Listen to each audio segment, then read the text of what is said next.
Niisiis, tere õhtust kõigile, tere tulemast tagasi Parabellumisse, minuga on Luciano Polikieni. Ja praegu ütleme, et see on paus maailma draamadest.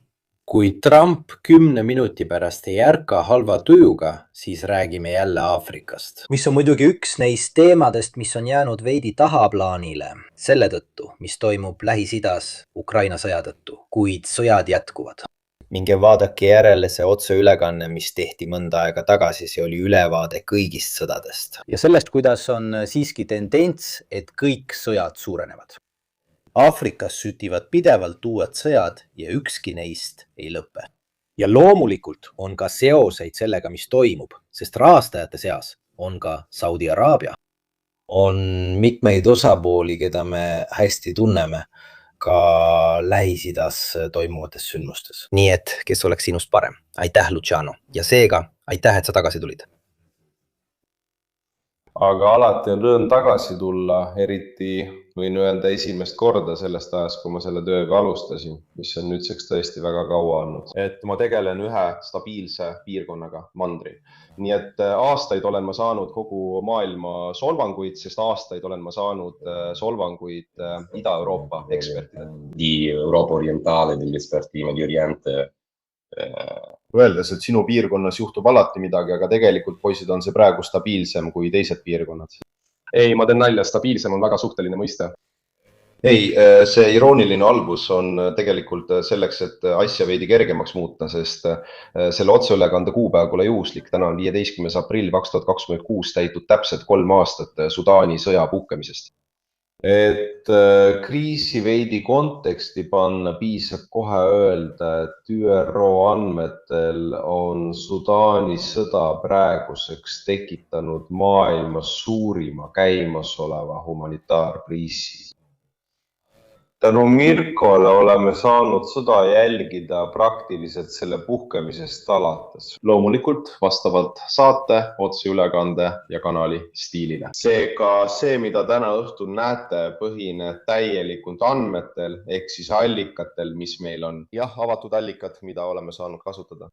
Teen kokkuvõtte neile, kes kuulevad sellest konfliktist esimest korda. Sudaani sõda, mida mina isiklikult stiililistel põhjustel ei nimeta kodusõjaks, vaid eelistan väljendit 2 kindrali sõda. Just nimelt sellepärast, et seda sõda peavad need 2 härrat, keda te ekraanil näete. Vasakul on kindral Bural Fattah al-Burhan, kes on Sudaani relvajõudude juht ning Sudaani suveräänse nõukogu president, mis tegelikult loodi üleminekuorganina, mille eesmärk oli viia riik demokraatiani, kuid mis praegu on Sudaani valitsus. See, mis praegu asub Hartumis ja vallutas Hartumi tagasi umbes aasta tagasi. Teise mehe, selle, keda näete paremal vägedelt, kes on kindral Mohammed Andandagalo. Tuntud hüüdnimega Emeti, mis tähendab väike Mohammed. Need on 2 inimest, kes on oma siseringiga loonud, ütleme nii, 2 erinevat mõtteviisi, koolkonda, 2 erinevat nägemust Sudaani tuleviku kohta. Ühelt poolt al-Burhan, kes on, kui soovite, Khartoumi eliidi või täpsemalt öeldes teatud osa Khartoumi eliidi esindaja, mis jäi ellu pärast Omar al-Bashiri režiimi kokkuvarisemist 2019. aastal. Ja teisel pool kindral Emeti, Rapid Support Forces'i juht, mis on paramilitaarne rühmitus, mis oli seotud Sudaani armee koosseisuga. Ja kui olete Aafrikaga tegelenud, siis võib-olla tunnete seda paremini. Sellele paramilitaarsele rühmitusele anti hüüdnimi, nagu ka paljudele teistele Darfuris tegutsevatele paramilitaarsetele rühmadele. 2000. alguses kuni 1980. ja 2000. alguseni oli selleks nimeks Janjaviid. Muide, ma tegin natuke uurimistööd eelmises otseülekandes, ütlesin, et Chansha tähendab ratsutavaid kuradeid, kuid tegelikult nägin hilisematest uuringutest, et see on Darfuri murdekeelne väljend, mis tähendab bandiite.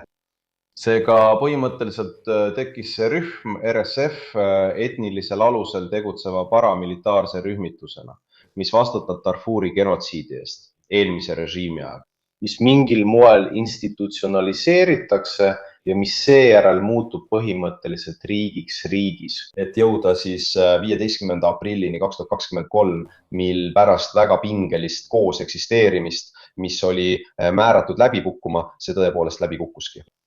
Nad liikusid oma vägedega Sudaani regulaararmee vastu, vallutasid Hartumi, püüdsid tappa Al-Burhani ja seega ise riigi juhtimise üle võtta. Nagu ma teile enne ütlesin, ei ole see sõda selles mõttes, et puudub see tsiviilkomponent ehk siis peamine konflikti ohver tänaseks. See on tõepoolest nii etnilisest vaatenurgast, kui palju see mõjutab, või on see lihtsalt võimuvõitlus nende kahe jõu vahel? Nii et minu arvates on see pigem võimuvõitlus kui etniline küsimus. Etniline küsimus on oluline, et mõista Sudaani konflikti ühte aspekti, mis puudutab Darfuri, millest räägime varsti, kus tõepoolest etnilised rühmad, ütleme araablased või peamiselt araablased, alustasid terve rea etnilisi puhastusi. Darfuris toimunud genotsiid ei ole juhuslikult kasutatud väljend, see on rahvusvaheliste kohtute poolt tegelikult genotsiidina tunnustatud, nii palju kui see loeb. Rahvusvahelisel õigusel ei lähe just kõige paremini. Nagu ma sulle ütlesin, on Darfuris etniline komponent palju tugevam, kus miilitsad, nimetage meid araabia miilitsateks, aga see lihtsustus nagu need, mida juhib Emeti, kes sisuliselt alustasid etnilist puhastust darfurilaste vastu. Darfurilased on aafriklased, kahe rühma vahel ei ole tingimata religioosset erinevust. Neil on teatud geopoliitiline tähtsus. Sest Darfuri etniliste rühmade seas on üks konkreetne etniline rühm nimega Tsagava. Kes praegu kontrollib Tšaadi? Nagu varsti näeme, on Tšaad lisaks sellele, et ta on üks peamisi sõjalisi tegijaid Aafrika riikide seas. Piisab mõelda sellele, et hiljuti alustas Tšaadi armee oma vägede paigutamist Haitile, mida toetab Ameerika valitsus, osana mitmest algatusest Haiti saare stabiliseerimiseks. Igatahes on need väed tuntud teatud taktikalise väärtuse poolest. Tšaadid on üsna tšaadilised. See on see nali, mida sa alati teed, ma ootasin seda. See on vajalik. Aga siin on nad välja mõelnud armee Toyota maasturitega ja nii edasi. Kiireteks rünnakuteks, mis meenutavad veidi inglaste Desert Rats üksust. Sellised asjad. Nii, tšaadlasi peetakse ajalooliselt vähemalt Kesk- ja Lääne-Aafrikas manööversõja meistriteks, just selliste taktikate kasutamise meistriteks, nagu sa kirjeldad. See tähendab, et üksused, mis võivad olla ka arvukad, kuid suudavad väga kiiresti liikuda ja ümber paigutuda. Just sellepärast mängib Tšaad olulist rolli paljudes Aafrika Liidu rahuvalveoperatsioonides. Selleks, et teile näidata, kuidas nad sõjaliselt on suutnud neid oma võimeid kasutada isegi palju paremini relvastatud armeede vastu. Te ei tohi unustada, et tšaadlased on need, kes sõja ajal noore Khalifa Haftari alistasid. Libua Tšaadi. See on ühtsus. Võideldakse Usuriba pärast. See ongi see. Nad suutsid Liibüaga, mis oli palju paremini relvastatud, hakkama saada just tänu ühtsusele. Tänu ühtsusele. Ampia e completa. Liibüa ja Tšaad on ühtsus. Ühtsus. Ühtsus. Ühtsus. Ja see teeb neist tõepoolest väga osavad võitlejad. See on ühtsus. Ühtsus. See on üksus nende fraktsioonide kohta lahinguväljal, mis on aja jooksul arenenud.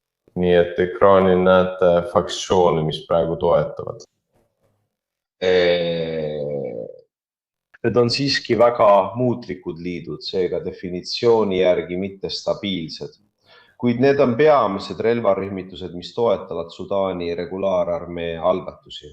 Seega on olemas Sudaani rahvavabastusliikumine Põhi, mida juhib Agar, ning õigluse ja võrdsuse liikumine, mis on teine kohalikul tasandil tegutsev relvarühmitus, peamiselt aktiivne Darfuris, mis toetab regulaararmeed.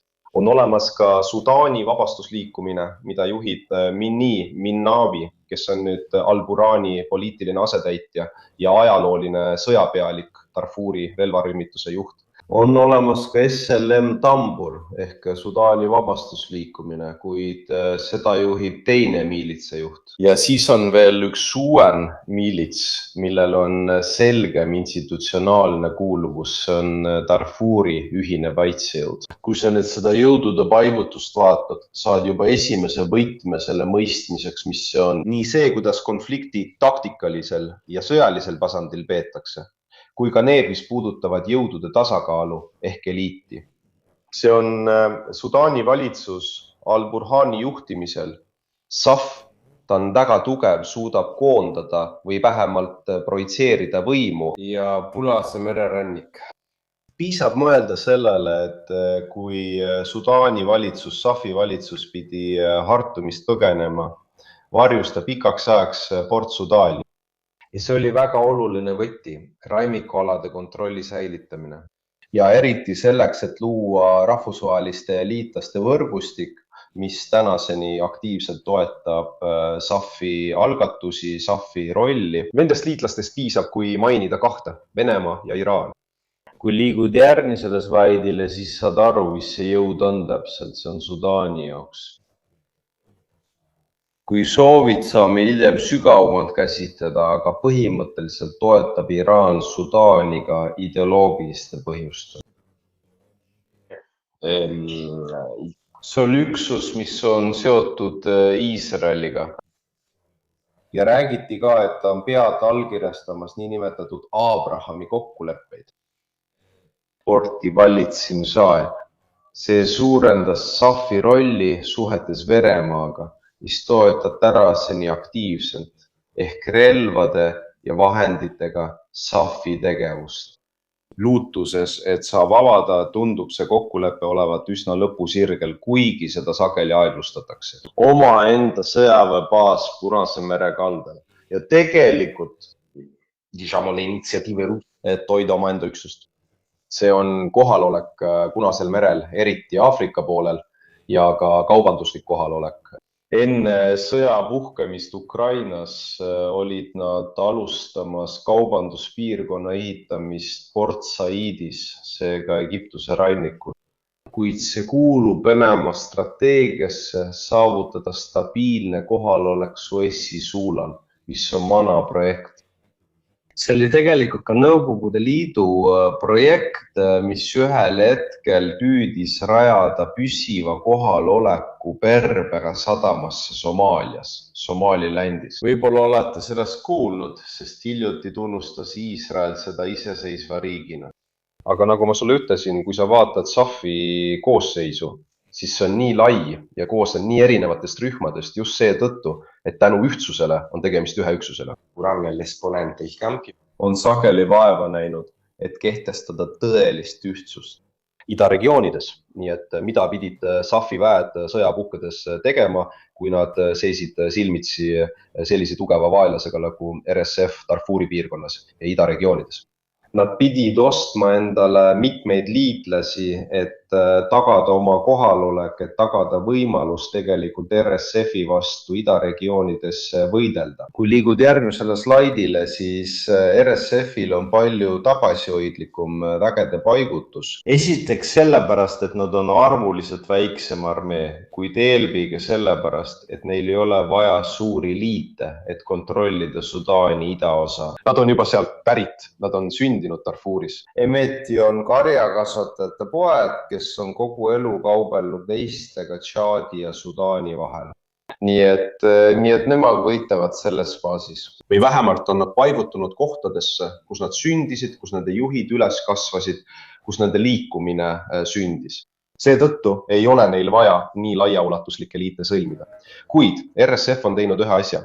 Nad on loonud poliitilise valitsuse, mis on rahu ja ühtsuse valitsus. Seda toetab peamiselt Darfuri poliitikutest kooslev liit, mida nimetatakse tassiks. Ja see kavalus on võimaldanud RSF-il luua valitsuse, millel puudub rahvusvaheline tunnustus. Kuigi, nagu hiljem näeme, kui räägime Euroopa seisukohtadest, ütleme nii, on üsna palju segadust selle üle, millist valitsust rahvusvahelisel tasandil tegelikult üksmeelselt tunnustatakse. Sest alati on teatud määral ebaselgust, kuid luues selle läilise rahu ja ühtsuse valitsuse, suutsid nad viia ummikseisu puhtalt sõjaliselt tasandilt diplomaatilisele tasandile. Ja see on üks teguritest, mis tänaseni takistab vähemalt relvarahu saavutamist osapoolte vahel. Loomulikult on kohalike relvarühmituste toetus olemas. Neist kõige erilisem on see Sudan People Liberation Movement Nord, mida juhib Abdelaziz Al-Milou, kes on samuti üks miilitsa juhte, kes on eelmisest teise SPLM-i tiivaga, mida juhib Agar, lahku löönud ja loonud oma enda enklaavi mägede sees. Nuba, mida nemad nimetavad uueks Sudaaniuks. Seega kujutavad nad end osana millestki, mis on ülejäänud riigist autonoomne. 2024 aastal õnnestus mõnel New York Timesi ajakirjanikul saada akrediteering Alilu rühma juures ja näha, kuidas elatakse Nuba mägedes. Seega põhimõtteliselt näha, kuidas toimivad piirkonnad, mida riigis haldavad ja kontrollivad nemad. Ja tegelikult on nad loonud paralleelse riigi. See annab sulle aimu jõudude keerukusest selles konfliktis ja eelkõige võimaldab näha ühtsele konflikti peamist omadust. Kui te lähete tagasi ja vaatate meie esimest otseülekannet, mille tegime 2023 aastal, siis seal tegime natuke stsenaariumite loomist ning nägime, et üks võimalikest stsenaariumitest, kui konflikt oleks pikale veninud, oli riigi killustumine. Quindi di una partizione. Isegi kui seda ei tunnustata, muutub see siiski tegelikkuseks koha peal. Näiteks SPLM Alilu juhtum näitab, kuidas see dünaamika on tõepoolest olemas. On veel üks juhtum, mis on eriti huvitav ja millest me rääkisime viimases otseülekandes, mille pühendasime Sudaanile. See on Desert Wallsi juhtum. Tegemist on mõne Kolumbia palgasõduriga, kes praegu võitlevad RSF-i koosseisus. Nendest videodest, mida mul on õnnestunud näha, on tegemist peamiselt palgasõduritega, kes on eriti osavad või spetsialiseerunud suurtükiväe kasutamisele. Sellest vähesest, mida meil on õnnestunud aru saada, on nad tõepoolest tsiviilisikud või endised Kolumbia julgeolekujõudude liikmed, kes liiguvad selles piirkonnas ja võtavad sellest sõjast osa. Sest peamiselt majanduslikel põhjustel. Ja sama Emeti tunnistas hiljuti avalikus esinemises, et neil on kolumblased. See tähendab, et sa tood mängu palgasõdurid. Wagneri kohalolek oli olemas, keegi küsis meilt, millised ressursid on kaalul. Kui ma õigesti mäletan, oli neil kullakaevandus. Nad olid püüdnud rajada oma baasi. Neid huvitas selle kaevanduse kasutamine ja mitte liialt kahe relvarühmituse vahele jäämine. Ka Egyptus, keda mõlemad rühmitused on püüdnud kaasata, on hoidunud sekkumast. Ütleme nii, et lähiriigid püüavad otseseid seoseid vältida. Siis on ka selliseid küsimusi nagu vabandust mu teadmatuse pärast, aga kumb kahest osapoolest sooritab sõjakuritegusid või panevad mõlemad toime sõjakuritegusid? Praegu on Sudaan justkui must auk, seega võimalus tegelikult midagi teha. Uurimisi sõjaõiguse rikkumiste kohta on väga keeruline läbi viia. See, mida oleme seni suutnud välja selgitada, põhineb täielikult tunnistustel, mis pärinevad rindelt. Video, televisioon. Õpetad, millised on tingimused? Basta che tu abbia un telefono in tasca. Sõjakuritegusid panevad toime mõlemad pooled. Inimõiguste rikkumised samuti. Viimasel ajal, kui räägime inimsusvastastest kuritegudest, eeldades, et ma ei välista, et ka SAF võib neid olla toime pannud, siis kui RSF allutas Põhja-Darfur pealinna eelmisel nädalal. la primavera scorsa, se non ricordo male. Pärast aastat kestnud piiramist näitavad esimesed satelliidipildid, mis on ka ÜRO poolt kinnitatud, et tõepoolest on taas alanud etniline puhastus. Seega praegu ei oska ma öelda, kas genotsiid on tõesti uuesti alanud, sest me ei saa seda kvantifitseerida, kuid kindlasti on etniline puhastus taas alanud. Ja seda tõestab asjaolu, et selle etnilise puhastuse taasalustamine on üks teguritest, mis ähvardab konflikti piirkondlikuks muuta. Selles kontekstis Venemaa Wagneri küsimuses. Kogu Wagneri Vene kohalolek Aafrikas on pärast Aafrika korpuse loomist täielikult või vähemalt märkimisväärselt muutunud, mis hiljuti avas ka oma YouTube'i kanali. Ja seega see, mida Mirko on juba dokumenteerinud Ukraina sõja puhul, see tähendab Wagneri varade üleviimist Venemaa kaitseministeeriumi alla. Seega on Wagner tänaseks vähemalt Aafrikas igas mõttes Venemaa kaitseministeeriumi hallatav vara. On ainult üks osaline erand, see on Kesk-Aafrika Vabariik, kus on endiselt kohal mõned Prigožini ajastu keskastme tegelased. Ja need keskastme tegelased on sinna jäetud. Autonoomia. Ma arvan, kuid see on minu oletus, et kokkulepe Kremliga on järgmine. Teie ei lähe Opulsasse tagasi, ärge proovige uuesti gruppi kokku panna. Nagu Prigožin tegi, kes oli sisuliselt loonud paralleelse armee ja oli isegi mässu tõstnud. Aga mingil hetkel lubame teil siiski oma varasi Kesk-Aafrika Vabariigis hallata.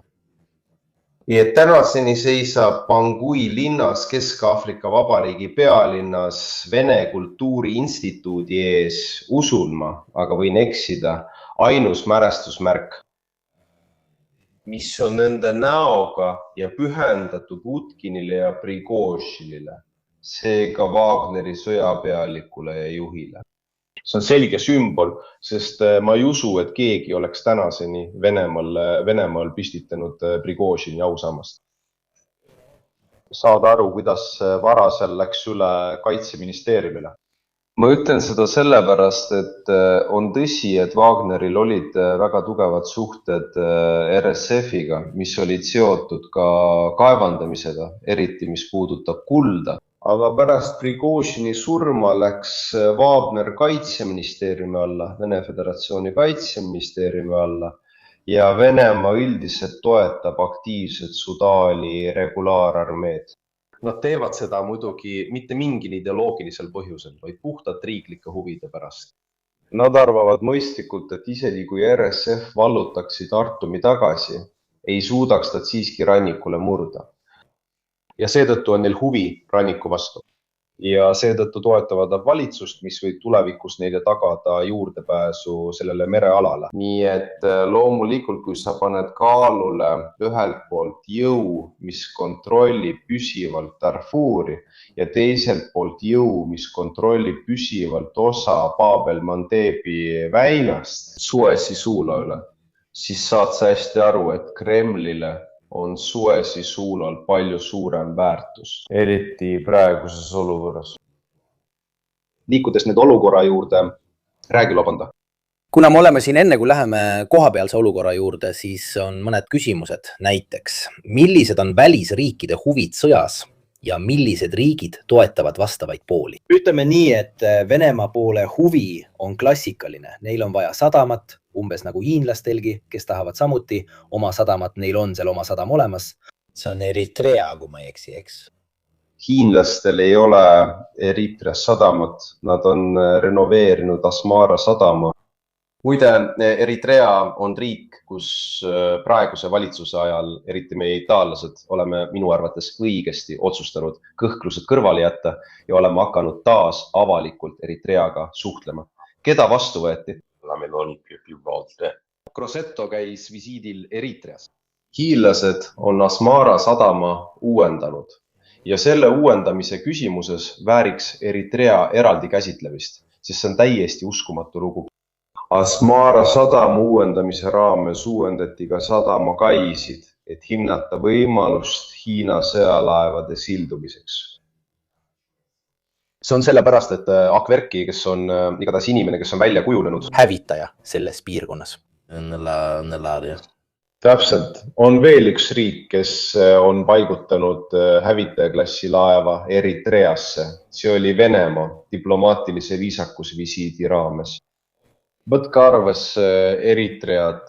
Akuertši president on inimene, kes õppis Hiinas maoistlikul ajastul ja räägib siiani soravalt hiina keelt ning usub endiselt Hiina arengumudelisse.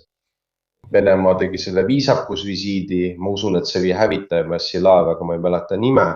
Ja loomulikult oli see pidulik sündmus. Akuerki on alati hääletanud kõigi Ukraina sõda hukkamõistvate resolutsioonide vastu.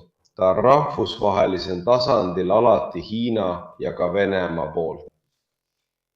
Aga see viisakusvisiit, mis tehti, ma ei mäleta, kas see oli mingil puhul Eritrea iseseisvuspäeval, see tehti just selleks puhuks. Venelased tahtsid viisakusvisiidi ettekäändel hinnata, kui problemaatiline või vähem problemaatiline oleks oma laevade sildumine Massava sadamas. Ja see kajastub omakorda taas selles strateegias, mis minu arvates on üsna esiplaanil ja mida venelased väga hoolikalt järgivad, laiendada oma kohalolekut piirkonnas. Strateegilised põhjused võivad olla erinevad. Väga lihtsalt öeldes, olukorras, kus toimub tihedam või vähem tihe vastasseis Euroopa Liiduga, on oma kohalolek sellel suunal ülioluline merenduskaubanduse jaoks. Eelkõige just Euroopa jaoks. Loomulikult on see venelaste jaoks oluline ja seetõttu mängivad nad mitmel laual korraga. Nagu ma sulle enne ütlesin, olid nad alustanud kokkuleppeid Egiptusega, nad sooviksid seda baasi Sudaanis, samuti tahaksid või kaaluvad võimalust omada baasi Eritreas. Eritrea aga ei soovi seda osaliselt seetõttu, et tal on tugevad seisukohad ega talu välisvägede püsivat kohalolekut oma territooriumil. Osaliselt ka seetõttu, et nad ei taha sattuda samasse olukorda nagu Djibouti, mis on täna riik, mida küll toetavad erinevate välisvägede kohalolek, kuid mis on samas nende huvide poolt põhimõtteliselt alla surutud, kuna kõik keerleb baaside küsimuse ümber.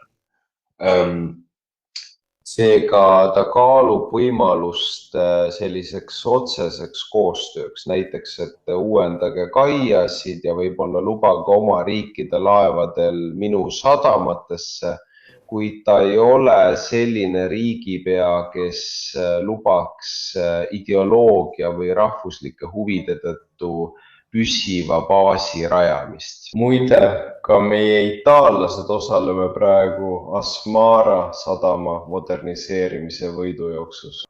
Nii et meil on juba Medjugi, mis on meie baas Djiboutis. Seega ma ei välista, et võib-olla võiks ka seal mõelda meie laevade kai ja sindumiskohtade vilduvaks muutmisele. Aga igatahes olukord on selline ja see paneb siin mõistma, miks SAF-idel on tänapäeval rahvusvaheliselt palju suurem kaal kui FESF-il, kes seevastu põhimõtteliselt kontrollivad. Tükk kõrbe või mõni tükk džunglit. See, mida sa näed olukorra kohta koha peal, kui oskad seda hästi lugeda, võimaldab sul näha, mis on risk või õigemini, mis on olnud selle 3. sõja-aasta tõeline iseloom. Ja see tähendab, et erinevate diplomaatiliste tegevuste ebaõnnestumise ning lahinguvälja tekkinud ummikseisu taustal me näeme tegelikult, kuidas konflikt muutub järjest piirkondlikumaks. Selle piirkondlikustumise protsessi mõistmiseks ja selle aimamiseks peate vaatama 3 punkti. Esimene on Liibüa kolmnurkne piiriala, millest me rääkisime eelmises otseülekandes. See tähendab see 3 piiriala Egiptuse, Sudaani ja Liibüa vahel.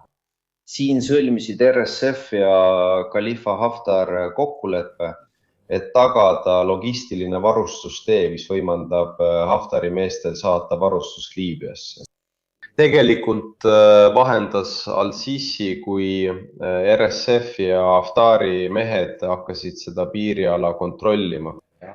Ta helistas kohe Haftarile, kes läks visiidile Kairosse ja seega jõuti võib-olla mingisuguse vahenduseni.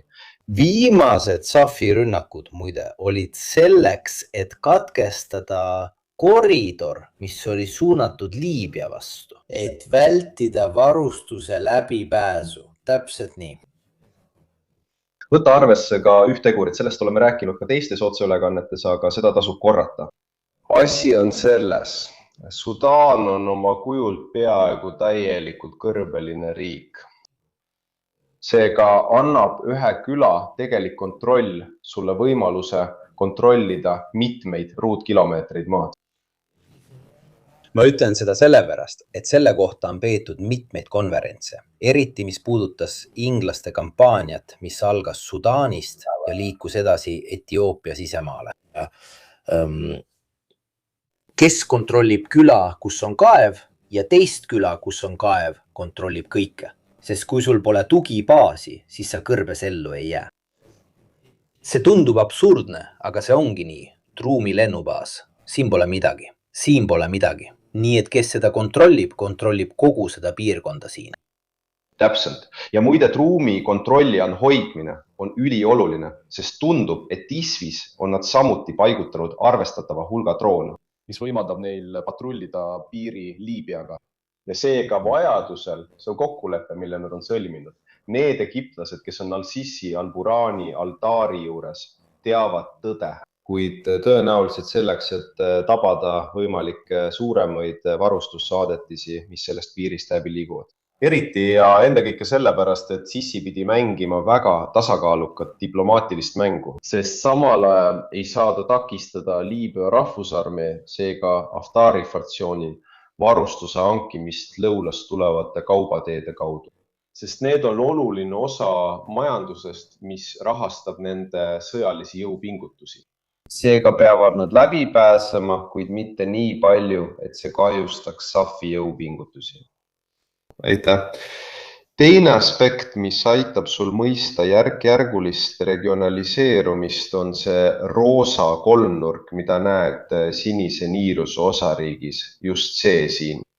Nagu näete, on see üsna absurdne, see tähendab, et enamik SAF-i vägesid kontrollib seda piirkonda seal ja siis on sul pealetung, mis algab sinise niiluse piirkonnas, mis on täiesti ülejäänust erandatud. See, nagu näeme, on oluline aspekt. Või igatahes tõi see pealetung esile, et Etioopia on RSF-i toetamisega seotud, kuigi seda on ametlikult eitatud ja selle kohta on olemas avalikke allikaid.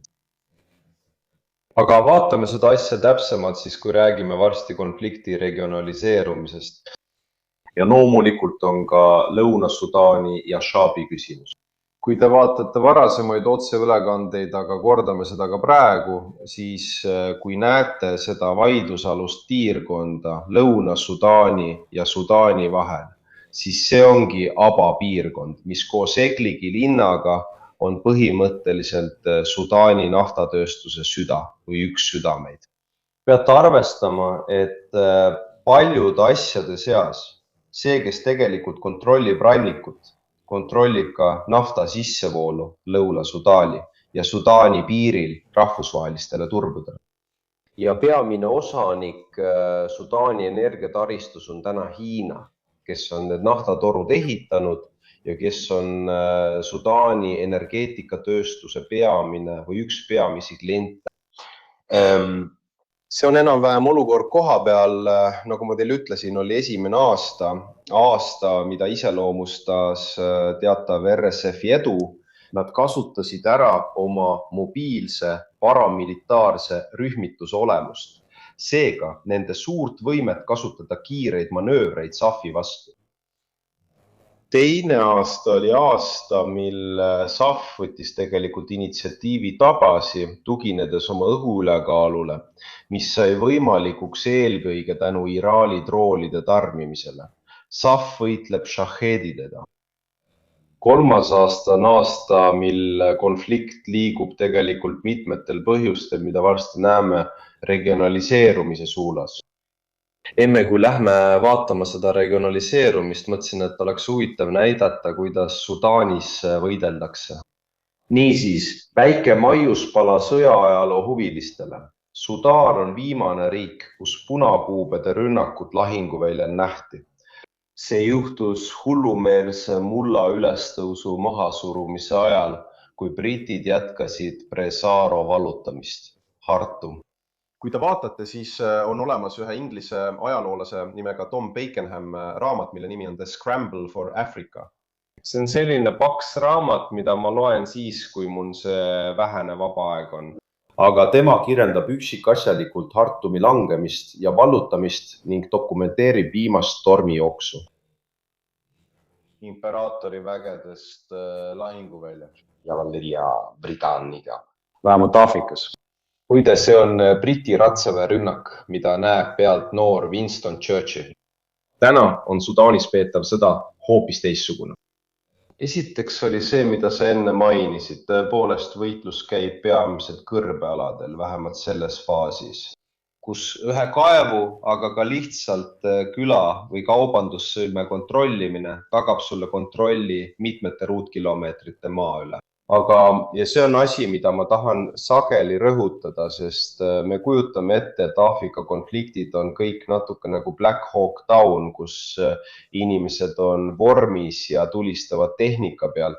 A casaccio. Tegelikult mitte erinevalt teistest konfliktidest Lähis-Idas või Ukrainas. See konflikt, nagu ka konfliktid Lähis-Idas, Ukrainas ja Kongo demokraatlikus vabariigis, on droonidega peetav konflikt.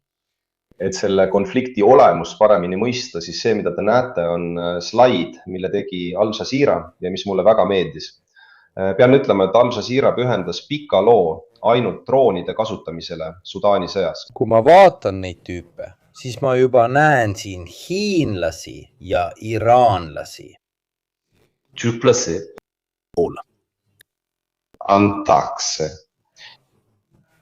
Mis? Nii et Türgit on tegelikult süüdistatud ka RSF-i rahastamises, aga pigem droonidega, mitte lennukitega, kui nii võib öelda. Huvitav asi, mida minu arvates tasub tähele panna, on laevad Ukrainas. peale Ukraina laevade RSF-i poolt kasutatavad droonid, nagu näed, on droonid. Nad kasutavad palju parvesid, harva üksikut drooni. See tähendab, et suurt Türgi drooni kasutatakse vähe. Nad kasutavad palju parvesid, mida nad püüavad teha. Vähemalt nende videote põhjal, mida mina olen näinud, on see, et nad lasevad neid parvi laine kaupa välja tõesti hoolimatult, mõttetult. Vabandust, esimene küsimus sulle on, kes neid rahastab? RSF. Ja kuidas nad rahastavad end? Ma mõtlen, kui sul pole merele väljapääsu ja sa ei suuda Põhiliselt kulla salakaubaveo, väljapressimise ja musta turu kaudu. Nii et põhimõtteliselt rahastavad nad end nagu röövlid. Neil on juurdepääs mõnedele kaevandustele, mille nad siis odavalt maha müüvad või õigemini lasevad legaalsetel turgudel ülejäänud mandril ringenda. Võib-olla suudavad nad need isegi müüki panna. Läbi börsi. Nende kaudu, seega põhimõtteliselt sellise asja kaudu. Siin loomulikult arvesta, et RSF-i sõjapingutus nagu kõigil paramilitaarsetel rühmitustel käib väga kokkuhoidlikult. Ma seletan teile, nad said palju relvastust ka verelastelt, kui nad olid Sudaani valitsuse osa. Ja siis viisid nad lihtsalt endaga kaasa. Ma mäletan näiteks ühte paraadi. Indipendenza del Sudan. 2020 aastal, kus nad korraldasid paraadi, kus regulaarväed ja RSF marssisid eraldi. Neil oli näiteks väga suur hulk PTR. Loomulikult pead sa eristama seda suurt keerukust droonide ja tehnoloogiliselt arenenud vahendite osas, mida nad kasutavad avatud aladel. Nii et nagu ma sulle enne ütlesin, nemad kasutavad neid tohutuid droonide parvi. Nad lasevad need täiesti juhuslikult asulate pihta, kui asula langeb. Ja nii langes ka El Fasher. Seejärel tungivad nad asulatesse sisse ja teevad põhimõtteliselt rüüsteretki. Khartoumi lahingus olime näidanud mõnda videot, see on üks Shahedi droon, olime näidanud mõnda videot ka varasemates otseülekannetes. Nad võitlevad ka linnapiirkondades improviseeritud vahenditega, põhimõtteliselt on see suunatud tegevus ja seetõttu toimub rüüstamine. võitlustega, näiteks mootorratastega. Ja seetõttu pöörduti rüüstamistegevuse poole. Seega keskenduti rüüstamisele, pöörduti rüüstamise poole, pöörduti rüüstamistegevuse poole. Rüüstamistegevus. Nii et pöörduti rüüstamistegevuse poole. Seega rüüstamistegevus rüüstatakse ja seega on tegemist rüüstamistegevusega. Ja seega on tegemist rüüstamisega. Ja seega pöörduti rüüstamistegevuse poole. Pöörduti rüüstamistegevuse poole, rüüstamistegevuse poole pöörduti sellist tüüpi rüüstamistegevus. Et anda sulle üks näide ja et mõista, kuidas just selline sõda on tekitanud praegu planeedi suurima humanitaarkriisi. Kui lähed järgmisele slaidile, siis seal on jälle Al Jazeera, kes on avatud allikate põhjal kokku lugenud, mitu droonirünnakut SAF on läbi viinud. Tänaseks, nagu näed, on nende andmetel rohkem kui 1478 surmajuhtumit, mis nende arvates on põhjustatud ainult droonidega. 1478 kinnitatud surmajuhtumit. Selle slaidi puhul pead esile tooma ühe halva nalja, mis käib SAF-i kohta ja mis levis ka Darfuri genotsiidi ajal, mille kohaselt öeldi, et Sudaani armee ei võitle, vaid pommitab. See on sellepärast, et ajalooliselt või vähemalt al-Bashiri presidendi ajal on võti alati olnud selles Hartum kontrolliga õhuväge. Maapealsed operatsioonid toetuvad kohalikele rühmadele, kuid kõige olulisem on see, et ülekaal õhus jääks alati regulaarvägedele, jääks alati Hartumi võimu kätte. Ja SAF on pikalt võidelnud, eriti esimesel aastal, kui tundus, et nad võivad tõepoolest sõja kaotada, RSF. Nemad kogusid ja ladustasid varustust, droone, valmistasid ette oma tarneahelaid, tegid selliseid asju. See on armee, mis toob taevad maa peale. See on armee, mis toob taevad maa peale. See on olnud armee, mis toob taevad maa peale. Sõda, kuid see on midagi väga lähedast. Ma jätsin sulle avalikud allikad koos mõne videoga selle kohta, mis see võib olla mõnede rünnakute kohta. Aga ma ei tea, kas me tahame neid näidata, sest siis võivad nad su ülekande maha võtta, nii et ma pigem väldiksin seda. Noh, nagu sa ütled, see ei oleks isegi esimene kord, aga kui sa edasi lähed, siis saame vaadata, millised on selle tüüpi võitluse mõjud. Meil võetakse ülekanne maha, aga võtame ise oma ülekande maha. Mis see meil ikka teeb? See on siis video, mis kajastab SAF-i poolt tehtud missiooni, et võidelda RSF-i vastu. Kui ma õigesti mäletan, siis see peaks olema Türgi droon. Nii et kuidas sa näed, ütleme nii, et see lahingutüüp, mida nad teevad, on sarnane sellele, mida RSF-is tehakse. Nad tahavad kahjustada varustusteid, antud juhul on see rünnak konvoi vastu. Nad püüavad võidelda RSF-i varustusliinide vastu ja teevad seda peamiselt droonide abil. Kui te neid pilte vaatate, siis märkate, et see ei erine operatsioonidest, mida me näeme Ukrainas. Täpselt sama asi, vanad mehed, keegi, kes oli maha laaditud. Ei, see on selleks, nagu sa tead, sest seal on ka see väike asi, me ostame... Sest see on pealkiri, millega nad midagi teevad. Ei näe kedagi suremas, selline asi mitte. Aga ma proovisin olla täpne, sest ma arvan, et neil on Mali kohta otseülekanne olemas. See on juba palju, et CIA või Prantsuse luure pole pärast seda asja uksele koputanud. See oli veel üks nali. Aga lihtsalt selleks, et sulle öelda, kuidas me peame natuke sellest hääletoonist välja tulema, kui peame kõigile seletama suuri Aafrika konfliktidega seotud humanitaarkriise. Ja kuna vahendid on kaasaegsed, see tähendab, et need ei ole... Vahemaad on tohutud muidugi, neil ei ole suuri rahvaarve. Neid on palju ja armeed on arvukad. Igal juhul, need on need mõjud, mida te näete droonide tegevusest asustatud piirkondades. Tahan rõhutada veel üht viisi, kuidas RSI püüavad kasutada õhuväge, mis nende käsutuses ei suuda arvuliselt ega potentsiaalselt sappidega konkureerida. Ja kasutada droone selleks, et rünnata konkreetset osa Sudaani energiataristust. Nagu te ilmselt aru saate, eriti kui vaatate, mis neil päevil Ormusis toimub. See ei ole torujuhe, vaid rafineerimine, sest kui sul on hävitajad, droonid, mis peavad lendama, siis rafineerimisseadmete hävitamine tähendab nende maa peal hoidmist. See vähemalt ühe allika väitel on termobaarilise pommi kasutamine, kuid allikas on üsna kahtlane. Video ise on aga aktsepteeritud, see on reaalne. Aga see on selline rünnak, mida on sooritanud RSF, kes on mitmel korral kasutanud niinimetatud tünnipomme. Selle kohta öeldakse, et see on termobaariline. Võiks minna ja proovida. See on tünnipomm. Minu arvates panin selle sulle lihtsalt selleks, et sa aru saaksid, et see on pomm, mille puhul näed kohe õhu liikumist, sest see mees siin. Seda ei näe, see on deflagratsioon, ütlen sulle ka oma tasemelt. Et see on tünnipomm. See on väga räpane asi. Täpselt, tünnipommid kelle jaoks? Tünnipommid said, ütleme nii, üsna laialdaselt kasutusele võetud Süüria sõja ajal aastatel 2011-2014. Nii väike, kus on olemas termobaariline relv. See on nii väike, jah, aga tegelikult minu arvates, mida mina nägin, kasutati seda Ukrainas mõnede väljade miinidest puhastamiseks. Ja see teeb sellise paugu, sellise lööklaine, mida on näha. Eks, aga eriti veel sellepärast, et ma arvan, et juba nimesti on aru saada, et termobaariline peaks tekitama tulekahju.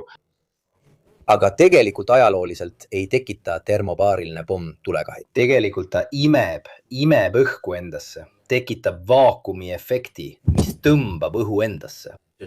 Okei, my bad. Olgu pigistatud. Mul ei ole teada, et temal oleks kunagi antud termobaarilisi pomme Aafrika riikides. Ei, ausalt öeldes arvan, et nemad lihtsalt tegid selle avalduse, et anda RSF-ile veelgi kurjemat mainet. Minu oletus, nagu ma sulle emme ütlesin, on see, et tegemist on tünnipommiga. Ehk nad teevad, võib-olla see pole tünn, nad teevad ise valmistatud pomme. Nad panevad need siis nendele droonidele peale ja viskavad alla sinna, kus nad arvavad, et see on kõige sobivam.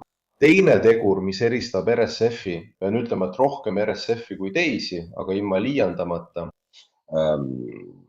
Eelistusi pole, RSF sihivad väga palju meditsiiniasutusi. Kuna nad kasutavad sageli piiramistaktikat, siis üks kiiremaid viis piiramise lõpetamiseks on vee, toidu ja ravimite äravõtmine. Ja see oli eriti nähtav Al-Fasheri piiramise ajal, kus ühes vähestest kordades kasutasid nad tegelikult raketiheiteid. Nad tabasid piirideta arstide haiglat. Lõpuks pärast aastapikkust vastupanu langes Al-Fasher siiski. Nagu ma teile varem ütlesin, selle viimase aasta konflikti peamine tunnusjoon oli regionaliseerumine. Nüüd vaatame, kuidas konflikt regionaliseerus eelkõige Egiptuse kohalolekuga. Egiptuse kohalolekuga. Siin peaksin ma tegelikult rääkima 70 aastat Aafrika ajalugu. Seetõttu vabandan lihtsustuste pärast, mida ma kohe teen. Esiteks, Egiptuse poetuse suhe Sudaani regulaarvägedele põhineb isiklikul suhtel. Al-Sisi ja Al-Burhan, kes õppisid teatud aja samas akadeemias Egiptuses, pikka aega, isegi Nasseri ajal, rääkisid Egiptuse natsionalistid lausa vajadusest ühendada org. Seega tagasi pöörduda Ottomani ajastusse, mille Egiptus ja Sudaan olid tugevad ning hiljem Briti võimu all. Sama asi. Al-Sisi toetab Safi mitte ainult nende isiklike suhete tõttu, vaid ka selleks, et hoida võimul valitsust, mida ta peab oma eesmärkidele lähedasemaks. Ja eelkõige selleks, et tugevdada või vähemalt säilitada telg Kairos ja Hartumi vahel, mida ta peab kasulikuks. Terve rea teemade jaoks, näiteks Etioopia suure tammi küsimus, kus 3 riiki, kes osalevad Niiluse vee haldamise foorumis, on Sudaan, Egiptus ja Etioopia. Ja loomulikult kipuks Sudaan Egiptust toetama. Siis on muidugi ka Punase mere küsimus. Egiptus soovib hoida Punast merd lojalistide kontrolli all ja siis terve rida ajaloolisi suhteid, mis eksisteerivad 2 relvajõu vahel vaenutegevuse alguses samaaegset operatsioonidega Hartumi vastu, see tähendab pealinna vastu, et võtta kontroll presidendi palee üle. RSF alustas rünnakut Sudaani põhjaosas Egiptuse õhuväebaasi vastu. See on tänaseni üks väheseid ametlikke Egiptuse rajatisi välismaal. Kuid see on Kairole strateegilise tähtsusega, Kairole praktiliselt, et jõuda mingisuguse mõjuvõimu laiendamiseni peaaegu kuni suurte järvede piirkonna alguseni, arvestades, et Aafrika on suur, nii et me räägime mitmest 1000 kilomeetrist. Egiptus pole kunagi varjanud soovi toetada või tunda suuremat sümpaatiat Liid Safiga. See asi, kui liigud järgmisele slaidile, on veelgi kinnitust leidnud nende avastuste kaudu, mille tegi New York Times. Ma kontrollisin need uuesti üle, seega on need tõesti teostatavad. See on Lõuna-Egiptuse baas, mis praegu pakub Sudaanile Egiptuse õhutoetust nii luure ja jälitusoperatsioonide kui ka pommitamiste kaudu Tiberias. Veel üks tõend sellest partnerlusest. Kui liigud järgmisele slaidile, siis see, mida näete, on Türgi droon, mille Egiptus ostis ametlikult ja mis tulistati alla Darfuri piirkonnas. Kui ma ei eksi, aga seda pead sina mulle ütlema. See on esimene kord, kui droon alla tulistati, aga ma ei tea, kas ka Ukrainas on olnud selle uue põlvkonna juhtumi. Kas neid on olnud Armeenia ja Aserbaidžaani vahel, aga ma ei tea, kas just see versioon või eelmine. Sest see on just see Lupo, mis on võistluse jaoks. Millest ta kaotas? Haftar, aga ei tea, millised variandid ja asjad sellest, mis on dokumenteeritud, jah. Sest ma arvan, et aga Haftar, kui ma ei eksi, oli kaotanud DB2. See, nii palju kui mina tean, on esimene kord, kui näeme tõesti droonivrakki, drooni, mis on kuskil maailmas alla tulistatud. Kui läheme teise osalise juurde, kelleks on Etioopia, siis Etioopia näitab sulle, kuidas Etioopia kaasatus toimib. Kuidas Sudaani kriis avaldub, tuleb seda käsitleda palju hapramas piirkondlikus kontekstis. Tahaksin, et alustaksime sellest videost, seda nad sulle niisama maha ei tee. Need, keda te näete, on pataljoni grupp, kes nimetab end 70 meetriks. Need on kadetid, kes on oma väljaõppe lõpetanud. Nad on lõpetanud Sudaanis. Aga meil 70 kadetil on väga eriline päritolu. Nimelt on nad kõik pärit Etioopia Tigray piirkonnast. Tigray sõda, 500 000 surnud, 600 000 haavatut. Need kadetid võeti Sudaani relvajõudude poolt oma ridadesse, koolitati välja. Võib-olla olete kuulnud, et tundub, et Tigray sõda on tõepoolest kohe uuesti algamas. Eeldades, et Etioopial ja Sudaanil olid ka piirikonfliktidest tingitud lahendamata küsimused, on piiril toimunud kokkupõrked. Mitte rohkem kui 2 aastat tagasi, see ka kindlasti polnud see juba siis ideaalne suhe, kuid see pole muutunud. See on see piirkond, eks? Absoluutselt. See oli sees hästi esindatud. Neil on alati olnud separatismi. Nad olid ka ühed esimestest, keda mäletatakse. Komandöör, kes reetis Itaalia sissetungi ajal, kas ta reetis Itaalia poole vastu? Kui see nii oli, siis just sellepärast, et juba tol ajal elasid nad separatismis. Austus. See on seotud Etioopia riigi olemusega, mis oli iseenesest väga eriline. Kui vaadata tema eelkäijaid, tema isa võttis endale negust negasti kuningate kuninga tiitli. Just sellepärast oli Etioopias lõpuks selline konföderatsioon, kus erinevad feodaalisandad allusid keisri tahtele. See pinge. Et kui soovite paralleeli, et aru saada, kuidas see oli. Süsteem, mis täitab, teate, kui ma inglise keeles vaatasin, ma ei tea, kuidas nad selle itaalia keele tõlkisid, kas kui lipud, nimetage neid standarditeks. Jah, täpselt, igaüks oli oma ette. Seal olid alamad, teate küll, nagu alati, et korrata Game of Thronesi paradigmat. Ja nagu oleksid seal Starkid, kes on üleval, ja all oleksid kõik teised erinevad.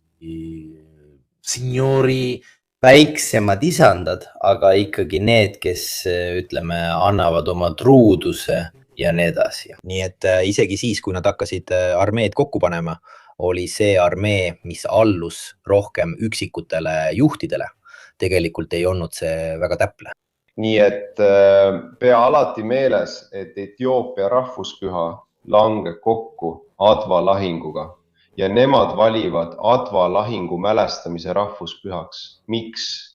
Sest selle tähendus on kõigi etiooplaste jõudude ühendamine. Me tõrjusime valged tagasi, seega suutsime vastu seista ka kolonialistide pealetungile, mida teised Aafrika riigid ei suutnud.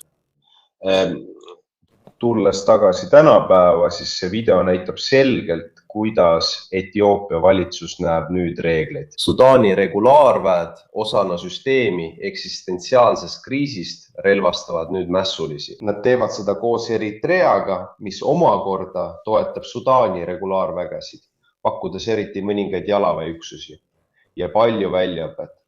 Ja põhimõtteliselt ongi nii, et suhted Sudaani ja Etioopia vahel on alati olnud probleemsed, kuid tigriinide väljaõpetamine Sudaani poolt sundis Etioopiat otsustavalt tegutsema. Ja seetõttu asus ta kohe pooli valima. Samuti oli huvi saata just selle piirkonna inimesi, nii et nad ei olekski vabad. Ja nad lähevad sinna segadust tekitama, nii et nad ei tekitaks segadust seespool. kuidas kasutada tema asju? Selliseid asju mitte. Sellest vaatenurgast Etioopia valitsuse jaoks mitte, seda huvi ei ole. Sest nemad sundisid TPLF-i 2022 aastal alistuma ja seetõttu ei taha nad sugugi, et see armee uuesti relvastuks. Võib-olla see võiks olla, sest praegu on TPLF jagunenud 2 tiivaks. Üks valitsusmeelne ja teine, mis tahaks sõda uuesti alustada ja kätte maksta, see valitsusmeelne. Võib-olla on tal huvi saata kõige rahutumad elemendid välja. Minge tehke natuke segadus kuskil kaugemal. Jah, võib-olla küll, aga põhiline küsimus on praegu see, et sa näed Etioopia olukorda seisuga märts. Sul on ülestõus põhimõtteliselt 3 võtmetähtsusega piirkonnas, Oroomias, Amharas ja Tigreis, kus nad koondavad vägesid võimaliku uue sõja puhkemise. Nii et etiooplased juba veebruaris. Aga miks Etioopia toetab RSF-i? Miks? Miks mitte? Ma just seletasin sulle, miks RSF ja SAF koolitavad tigrineed. Nii? Kõik need ajaloolised probleemid Sudaani ja Etioopia vahel, mis on seotud piiriga, Niiluse vee kasutamisega ja muu taolisega, on omavahel seotud. Niisiis, millal nad hakkasid tegelikult nägema, et Sudaani regulaarväed ikkagi koolitavad inimesi, kes tulevad Tigray piirkonnast? Mida te seal näete? Ja kus võiks peagi sõda puhkeda? Ja miks ma seda rõhutan? Etioopia on koondanud väed Tigray piirile. Siis nad ilmselt ütlevad, et peame kõrvaldama valitsuse, mis on meile vaenulik ja seega on hea toetada RSF-i. Aga kui sa kaarti vaatad, pead arvestama, et Etioopias on praegu eriti dramaatiline aeg, sest seal on ülestõusud 3 piirkonnas. Väga olulised on Oroomia ja Amhara, millest viimane on üks riigi majanduslikest kopsudest. Ja siis on muidugi ka Tigray küsimus. Hirm on enam-vähem seesugune. Abi poolelt on see selgelt palju öeldud. Ja et võimalik püsiv liit Amhara, Tigray ja Afari vahel võib luua vastujõu, mis võiks tema vastu marssida. Beba ja tema võitsid Tigray sõja just sellepärast, et nad armastavad teda. Kuid selles etapis nad mässasid keskvalitsuse vastu ja selle tulemusena said neist on, ütleme nii, suur vaen Addis Abeba valitsuse ja Amhara valitsuse vahel. Miks on oluline kogu see jutt? Võib-olla viib see meid veidi kaugemale Sudaani juurde, sest tuleb käsitleda Sudaani kriisi, Sudaani sõda. mitmete piirkondlike konfliktide sees, mis on seotud sellega, et mitmed suured riigid piirkonnas, ma ütleksin, et praktiliselt kõik peale Keenia on ümber kujundamas oma sisemist võimusüsteemi ja väga sageli tehakse seda relvastatud konfliktide kaudu. Nii et kui sa võtad Sudaani, Tšaadi, Liibüa, soovi korral ka Lõuna-Sudaani, Etioopia ja Somaalia, siis näed samuti seda vägivaldsete murrangute jada, mis peavad looma uusi sisepoliitilisi korrastusi. Aga miks ma ei ole nende fändes ütlevad sulle, see on see üks punane niit, aimus tõlgendusvõti kogu piirkonnale. Mulje jääb, et need konfliktid tekivad kohalikel põhjustel, aga kui need kõik puhkevad korraga ja kõik ühes piirkonnas, siis saad hästi aru, et me liigume stsenaariumi poole, mis on praegusest olukorrast radikaalselt tunne. Tulles tagasi Sudaani konflikti logistilise külje juurde, siis see, mida te näete, on rekonstruktsioon, mille on teinud rahvusvahelise humanitaarõiguse labor. Nemad on jälginud veoseid, mis liiguvad Asosa lennujaamast, mis on Etioopia rahvusarmee baas. Nad laadisid need konvoid, mida te pildil näete, ja seejärel läksid need konvoid toetama RSF-i pealetungi Sinise Niiluse piirkonnas. Kui vaatad uuesti seda kaarti, mille ma alguses näitasin, see väike kolmnurk lõunas, kus asuvad RSF-i üksused, just see kolmnurk lõunas Sinise Niiluse piirkonnas, mis tundub seletamatu. Aga tegelikult on seal tõesti RSF-i üksused, kes võitlevad. Neid toetavad Etioopia ja osaliselt Lõuna-Sudaan, kus nagu näib Lõuna-Sudaani president, aga sellest räägime varsti põhjalikumalt, toetas RSF-i enne Lõuna-Sudaani minekut. Kui sa teed seal täpselt nii, siis see kiiresti tehtud asi ongi tegelikult nii. Eelab ja andmed näitavad meile, kuidas nende konvoide jälgimine, see jõudude koondumine ajaliselt langeb kokku Sinise Niiluse pealetungi algusega, ehk nad jälgivad väikest koondumist. 2026 aasta veebruari lõpus ja märtsi alguses algab pealetung Sinisel Niilusel. Kui lähed järgmisele slaidile just, siis näed põhimõtteliselt RSF-i esimesi liikumisi Sinise Niiluse pealetungi raames. Nii et Asosa baasist liiguti Kurmuki suunas, see tähendab Asosast logistikasse Abusi juurde. Nad tegid seda, jah. Nad korraldasid tagala logistikaahela ja siis hakkasid liikuma Kurmuki poole, seda nad tegid. Tegelikult paneb see siin mõistma, kuidas Etioopia osalus, kuigi ametlikult tiiratud Addis Abeba tasemele, põhineb tegelikult nende vägede osadel. Nad pidid täpselt sellest läbi liikuma, varsti jõuame selleni. See on täpselt üks asi, mis aitab teil natuke mõista seda õhkkonda, mis Etioopias valitseb. Etioopia on oma plaani Punase merele pääsemiseks peatanud, kuid mitte loobunud sellest, mis Abiy Ahmedile on eksistentsiaalse tähtsusega küsimus. See on ka selleks, et heastada draama, mis kaasnes kaotusega Eritreale, mis järel Etioopia jäi ilma oma väljapääsust merele. See, mida te näete, on kiri amhara keeles, mis on olnud fatto durante una parata militare. See tehti jaanuaris ja see ütleb põhimõtteliselt, me eelistame pigem surra, kui jääda ilma oma pääsust merele. Väike asi, mis paneb mind mõistma, kui tõsised on Etioopia kavatsused, aga see on sõltumatu Abiy Ahmedist. Mis puudutab juurdepääsu Punasele merele, siis Etioopia on maismaariik. On olemas riik, millel pole merepiiri, kuid millel on tänaseni merevägi. Neil on merevägi.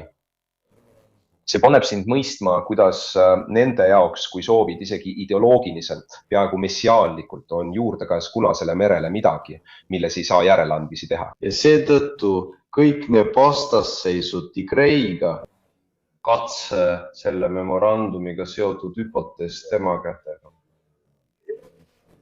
Mina ei jälginud seda, sest ilmselgelt meil pole põhjust. Ma lähen toon selle sulle 1935. aasta kaardi, kui ma õigesti aastaid mäletan.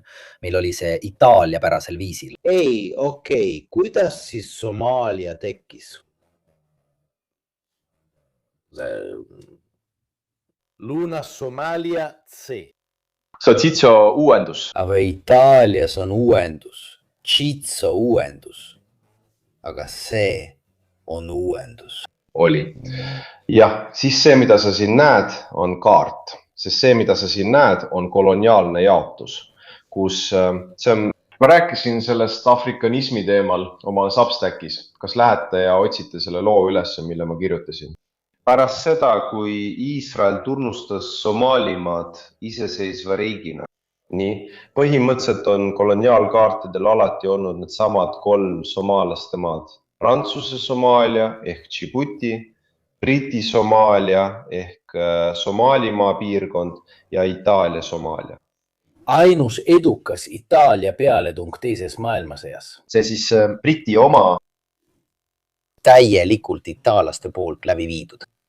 Me olime Balkanil nii halvad, me ei võitnud ühtegi pealetungi.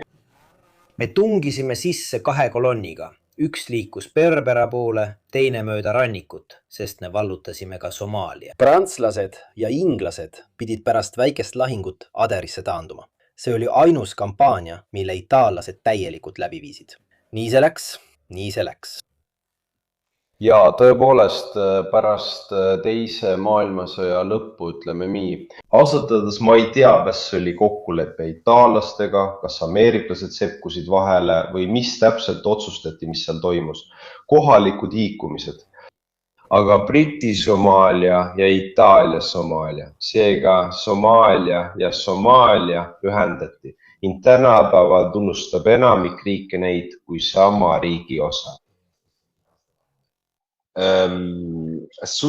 Pärast Somaalia kodusõja puhkemist 1991 aastal Briti Somaalia, mis suutis, ütleme nii, tagada endale suurema stabiilsuse, mis on seotud ka teatud tüüpi orgaanilise tasakaaluga, mis seal eksisteerib. Siil piirkonnas, nagu ta ütles, on välja kuulutatud iseseisvus ning see toimib tegelikult iseseisva riigina, tal on oma autonoomsed valimised ja terve rida autonoomia tunnuseid. Aga Aafrika poolel ei tunnustata seda iseseisva riigina, sest Aafrika Liidul on, võiks öelda, peaaegu mantra, mis ütleb, et ei tohi tunnustada autonoomseid üksusi, mis rikuvad algse postkoloniaalse riigi terviklikkust.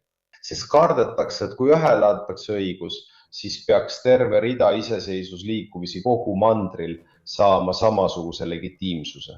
Teisest küljest, sest Somaalia on tänaseni selles küsimuses aktiivselt tegev. Riigi ülesehitamine on väga aeglane ja probleemne. Ja seetõttu ei vaadata teise riigi iseseisvuse tunnustamist positiivselt, nii et teine võib. Vaatepunkt. Iisrael murdis tabu. Miks see oli tabu? Võin olla kriitiline otsuse või viisi suhtes. Kuid aastaid on tegelikult tunnistatud, et Somaalimaa riigi ülesehitamise protsess on läinud palju paremini nii demokraatia kui ka paljude muude asjade poolest võrreldes Somaaliaga. Iisraeli tunnustus pidi Somaalimaa silmis olema üks. Lootus oli, et kui üks meid tunnustab, siis tunnustavad meid järjest ka kõik teised. Nad lootsid, et ka Ameerika Ühendriigid Trumpi ajal tunnustavad neid iseseisva riigina, kuid see pole seni juhtunud. Aga ütleme nii, et Etioopia vaatenurgast täpselt... Minu arvates oli väga suur viga, et Etioopiale ei antud mereühendust. Lõpuks oleks võinud Etioopiale selle anda. Tõe huvides tuleb öelda, et mereühenduse kaotas ta ise. Ehk siis Eritrea pöördus vastu ja 90ndate lõpus saavutas iseseisvuse. Relvastatud jõuga, mitte mingil muul põhjusel. Arvestamata sellega, et eritrealased olid allutatud, et nemad olid esimesed, kes rääkisid, nii öelda. Nad panustasid rohkem Itaalia okupatsiooni, just seetõttu, et sealt sai alguse ka Itaalia sissetung Itaalia Somaaliast, Eritreast. Eritrealased ei suhtunud itaallastesse nii halvasti, hiljem hakkasid ka nemad tasapisi ei, aga tänapäeval... Ja nad pidasid sanktsioone isegi anti-etioopilisteks lausa. tänapäeval võin sulle öelda, et see on paradoksaalne kogemus, mida olen oma elus korduvalt läbi elanud. Aga eritrealased meie itaallaste poolt koloniseeritud rahvastest on need, kellel on siiani veel mälestus sellest. Ma ei ütle, et see oleks positiivne, kui ta tunnistavad Itaalia kolonialismis mõningaid teeleid. Midagi, mida näiteks etiooplased või liibüalased ei tee või vähemalt enamik neist ei tee. Oli ka palju Eritrea elanikke, kes võitlesid Itaalia poolel. Jah, niinimetatud askaarid. Kui sa lähed Asmarasse, tundub nagu oleksid Itaalias 60. aastatel. Nii et anda sulle väga lihtne ettekujutus, Asmaras on Impero kino, millel on kaksik siin Roomas Casilino linna osas, mis on tõesti selle kaksik. See tähendab täpselt sama kino, täpselt sama hoone. Aga see on osa kogu sellest dünaamikast, mis puudutab etiooplaste juurdepääsu Punasele merele või üldiselt juurdepääsu Punasele merele, mis on muutunud üsna kuumaks teemaks. Jõuame nüüd Tšaadini. Nii, need, keda te näete sellel kaardil, mille tegi The New Humanitarian, need on piirkonnad, kus on olnud konflikte ja etnilise puhastuse operatsioone. Darfuris, Sudaani piiri poolel. See suur hulk põgelikke, kes põgenes Darfuris toimunud etnilise puhastuse eest, leidis varjupaiga teisel pool piiri, Tšaadis. Lihtsalt öeldes, nad leidsid varjupaiga ühes väga vaeses riigis, mis peab tänaseni toime tulema humanitaarkriisi. Üsna tugev. Mis juhtus märtsi lõpus, see mida te näete? Toimus see massiivne Tšaadi vägede koondumine Sudaani piirile. See otsus paigutada nii palju vägesid ja sulgeda piir koos kõigi selle tagajärgedega, ka humanitaartasandil. See on põhimõtteliselt seotud mõnede droonirünnakutega, mille RSF väidetavalt Tšaadi poolsel piiril korraldas. Nüüd Tšaadi jaoks on Sudaani sõda, nagu ma sulle ütlesin, põhimõtteliselt seotud etniliste jõudude tasakaaluga, sest võimul olev juhtkond Jamenas Tšaadis on põhimõtteliselt Sakava rahvusest, see tähendab selle etnilise rühma liikmed, kes elavad kahe riigi, Sudaani ja Tšaadi piiril. Kui Jamena sugulased ei lähe appi, neile, kes on Darfuris, tekib plangiline lõhe, mis võib põhjustada dominoefekti ja viia ka võimukriisini Jamenas. Toon sulle ühe näite, mis võib olla üsna tähendusrikas. Räägin sulle selle loo. Mõni aeg tagasi tapeti Jamenas selle väga kummalise Tšaadi ülemineku ajal ühe väikese sotsialistliku partei ajalooline juht, kelle nimi oli Yahya Dino.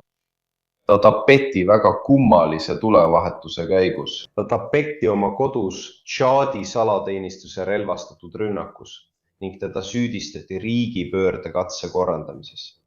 Aga ta oli oma kodus. Teda süüdistati konkreetselt selles, et ta olevat üritanud rünnata riikliku televisiooni stuudiot, isiklikult tema ise. Aga ta oli oma kodus.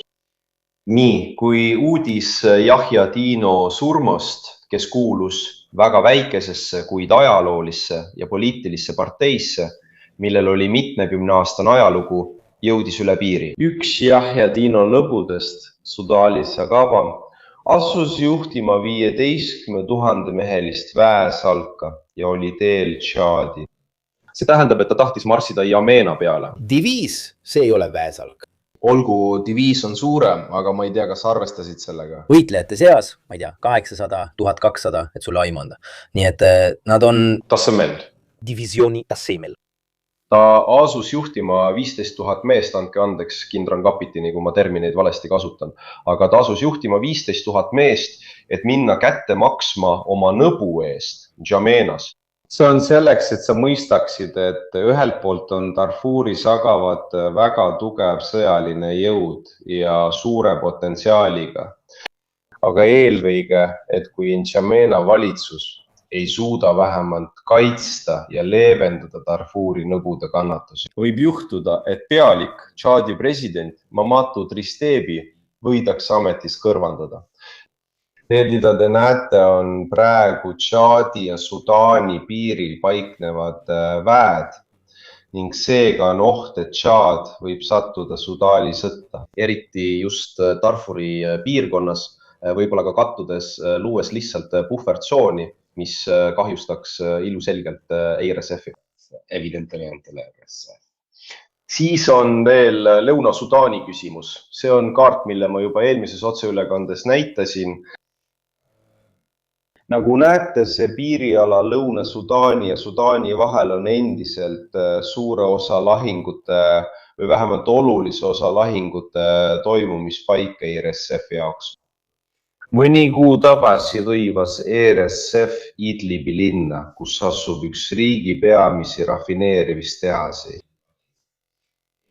Sel hetkel kartsid nii Lõuna-Sudaan kui ka Sudaani hiinlased, et ERSF otsustab linna taas vallutamiseks või vähemalt ERSF-i strateegilise eelise kõrvandamiseks pommitada Idlibit ja seega hävitada selle rajatise. See oleks ERSF-i vaatenurgast olnud mõistlik tegu. Linna. Di Reformide kahjustamine. carburante dell'RSF. Come dicevamo prima, senza la raffineria non hai la benzina per I droni. Kõige jaoks, mida pead liikuma panema. Toimus üsna kummaline vaheldus, mille lõpus arvan, et mängus võib olla Hiina käsi. Selle lõpus hõivasid Lõuna-Sudaani väed, Lõuna-Sudaani armee Egligi linna. Nad panid selle omamoodi kontrollitud halduse alla ja ütlesid, olgu, seni kuni meie oleme siin rafineerimistehast valvamas, nii et seda ei kontrolli ei Sudaan ega Lõuna-Sudaan. Siiski on siin probleem, nii et lühike ülevaade viimase 7 aasta sündmustest Lõuna-Sudaanis. Lõuna-Sudaani on pikka aega juhtinud see kummaline üleminekuvalitsus. Seda juhtis vabariigi president, kes on siiani ametis ja kelle nimi on Salva Kiir, ning tema asepresident, kelleks oli Riek Machar. Eriti tähelepanuväärne oli see, et need 2 meest võitlesid omavahel eriti verises kodusõjas kohe pärast Lõuna-Sudaani iseseisvumist. Paremal on Salva Kiir, see, kellel on peaaegu kauboikaabu, Riek Machar on vasakul. Mis siis juhtus? Kogu see vaherahu püsis naftaraha peal, selles mõttes, et see oligarhia kontrollis juurdepääsu ja vahendeid, mis tulenesid naftavarade kasutamisest. Tagati oli palgad, tagati oli mingilgi määral juurdepääs rahale, see hoidis kõik enam-vähem rahulikuna. Kui Sudaanis puhkes sõda ja sellele järgnes energiataristu kahjustamine, siis tekkis energiasektori kriis. Muutus võimatuks maksta isegi relvajõudude palku. Samuti ei olnud enam võimalik tagada seda klientelistlikku süsteemi, mis hoidis vaherahu. Võitlus algab uuesti, Riek Machar pannakse vahi alla, ühe ööga vallandatakse luureülem. Ühesõnaga Salva Kiir, kes tegelikult on halvas seisus, sest teda on nähtud mõnel avalikul üritusel aastatel 2024-2025, ei ole just eriti heas tervises. Igatahes kasutas tema lähikond seda võimalust, et taas elustada see kodusõda. Väike asi. Machari lähikonda on süüdistanud Sudaani regulaarväed SAF.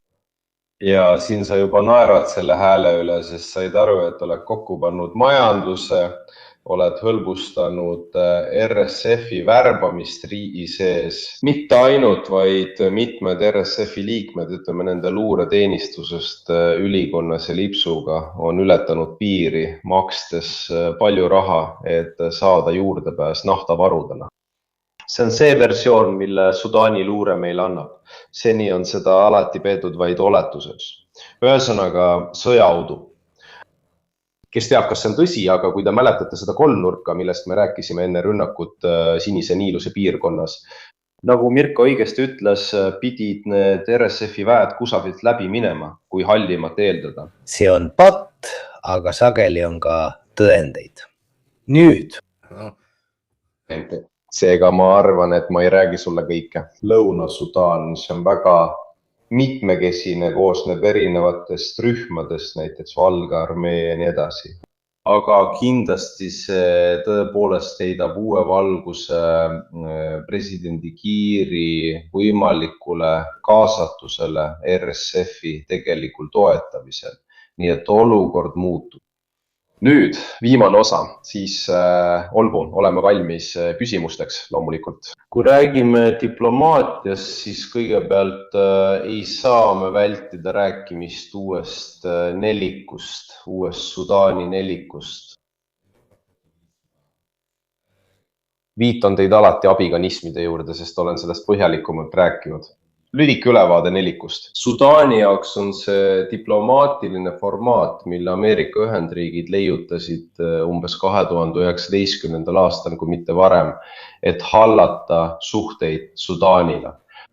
Trump muutis seda põhjalikult, jättes sisuliselt välja ainsa Euroopa liikme nelikus, kelleks oli Ühendkuningriik, Suurbritannia ning asendas selle Egiptusega. Seega koosneb see diplomaatiline nelik Saudi Araabiast, Araabia Ühendemiraatidest, Egiptusest ja Ameerika Ühendriikidest. Tänaseks pole see suutnud midagi saavutada erinevate osalejate vastandlike seisukohtade tõttu. Nad kogunesid, ma arvan, et esimest korda. See ajab mind naerma. Prillid võtab täiesti ja ütleb, teie, inglased, pole siin üldse seotud, aga ameeriklastel on siin mingi osa. See oli Saudi Araabia ja need asjad siin... Aga nemad topivad end ikka vahele. See oli asi, mis ma arvan, et Londonis pandi ka üsna hästi tähele. Aga asi, millest aru ei saanud, on see, et luues põhimõtteliselt Araabia kvartetti, sest 3 riiki 4 on Araabia riigid, oled sa loonud imelise neliku, kus oktoobris saadik kinni olnud vastastikuste vetode tõttu. Aga seal on olnud tõraseid asju, näiteks Egiptus lükkab tagasi Araabia Ühendemiraatide kirjutatud ettepaneku, sest mulle ei meeldi see omadussõna, sest te ütlete mõlemale poolele, et nad peaksid relvad maha panema, aga tegelikult peavad relvad maha panema just RSF, seega ka seal. Igatahes ei, andke andeks minu märkus. Aga on oluline ka natuke ajalugu tunda, et teha geopoliitikat ja eriti teatud mehhanisme mõista. Kui varasemad valitsused hoidsid Ühendkuningriiki neliku sees, kas nad ei teinud seda? Sest neil oli meie igatsus Briti impeeriumi järele. Ja kujuta siis ette ameeriklasi. Sest nemad tunnevad olukorda, rahvad tunnevad olukorda, aga mina olen itaallane. See juhtus Sudaani jõudude poolt. Jah, aga lisaks ajaloolisele koloniaalsidemele on veel üks tegur. Nad olid teadlikud, et kui nad oleksid loonud puhtalt Araabia koosseisu, oleks see tekitanud diplomaatilise kvarteti, mida takistavad vetod. Tänaseni on see ikka nii. Mida korraks eelmise pildi juurde, enne kui räägime Macronist.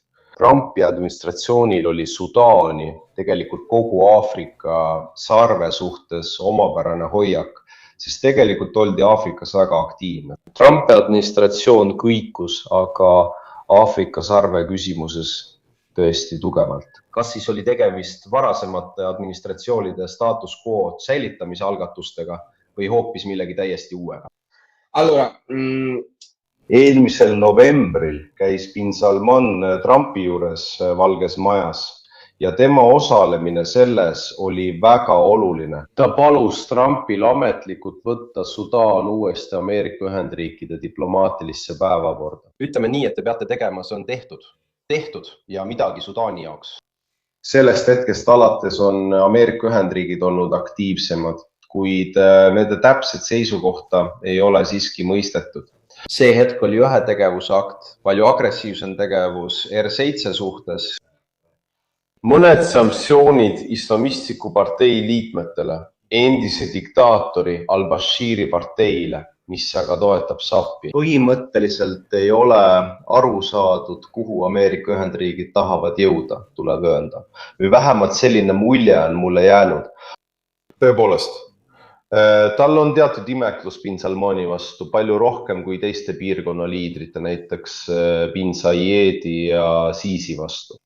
Seega ma ei välistaks, et bin Salman võiks selles osas kasutada oma mõjuvõimu, et tuua Ameerika Ühendriigid Sudaani küsimuses oma seisukohtadele lähemale. Väike probleem on veel üks tegur, miks minu arvates Quad ei toiminud ega hakka ka toimima. Iraanis käib sõda, nii et praegu selle jaoks... Tahtsin sulle selle osa jaoks jätta, ehk siis millised on seosed, kui palju see mõjutab, see, mis praegu toimub. kas diplomaatilisel tasandil muutub kõik, sest loomulikult selles faasis, nagu juba teistes otseülekannetes põhjalikult dokumenteeritud, sul on sõda Iraanis, Hormusi välja blokeerimine, Saudi Araabia, Katar ja Araabia Ühendemiraadid, kes saavad sellest sõjast ikkagi kahju. Suuremad probleemid, millega tuleb tegeleda. Täpselt väga hästi kokku võetud, ehk siis varem panustasid nad väga olulisi ressursse, et püüda Sudaanis midagi korda ajada. Tänaseks on nende prioriteet muidugi Hormusi väina avamine ja sõja peatamine Iraanis. Kui mures võivad nad olla Ar-Riyadis, Abu Dhabis või mujal selle pärast, mis Sudaanis toimub. Oleme üsna vaieldavalt arutanud üht võimalikku mõju, mida see ummikseis võib põhjustada. Jätan selle sulle lõpetuseks. Kas ka meie, eurooplased, oleme diplomaatilistes algatustes kaasatud? Praegu toimub Berliinis 3. rahvusvaheline humanitaaralane konverents Sudaani teemal, millest SAF on juba teatanud, et nad ei osale. Sest nad ütlevad, et konverentsile on kaasatud liiga palju parteide või liikumiste liikmeid, kes on seotud RSF-iga. Seega nende jaoks pole Berliinis tehtavatel otsustel mingit väärtust. Esimene humanitaarkonverents toimus Prantsusmaal. Prantsusmaal saavutas Macron korraliku tulemuse, sest ta survestas. Tal õnnestus esimest korda survestada Bini Zayedit Araabia Ühendemiraatidest, et ta nõuaks mõlemal poolelt relvarahu. Seejärel toimus teine humanitaaralane konverents Sudaani teemal, mis oli Londonis. Põhimõtteliselt on mõlemad humanitaaralgatused laialdaselt kiiduväärt. Muide, Londonis juhtis seda endine selle Justice sekretär David Lammy, kes on poliitik, kes mulle väga meeldib. Teine humanitaarlane konverents Sudaani teemal Londonis. See kogus palju raha, kuid põhimõtteliselt on see mehhanism, mis on kinni jäänud, sest sa kogud palju raha. Sa peaksid võtma humanitaarabi vastu, kuid siis on väga raske humanitaarabi kohale toimetada selles kontekstis. Piirid on suletud. Ka meie itaallased oleme oma osa andnud. See, mida te näete, see on Itaalia välisministeeriumi säuts 25. detsembrist. See oli üks lubadus, mille me andsime. Ta oli muu hulgas ka Fedesi taskuhäälingus teatanud, et ta kavatseb humanitaarabi Sudaani saata. See oli Itaalia esimene humanitaarabi partii. Ja hiljuti täna pärastlõunal olin ma konverentsil, kus ta rääkis. Välisminister Tajani, üks lähimaid nõunikke, osaleb Berliinis toimuval konverentsil. Ja nad on näinud veel 30 miljoni euro eraldamise Sudaani kriisi jaoks. Asi on selles, et üks hetk ja ma olen kohe sinu juures, Minternight. Ei, ma lihtsalt lõpetan. Asi on otse-eetris nagu Picho Mandelli, olen kohe kohal. Täpselt. Ma ei tea, miks see mul nii välja tuli. Ei, asi, millest ma aru ei saa, on see, et meie itaallaste positsioon on selge. Ja objektiivselt on meie poliitiline kaal just selline, nagu ta on. Ja seetõttu me mobiliseerume, et vähemalt leevendada nende tsiviilisikute kannatusi, kes ei ole suutnud põgeneda.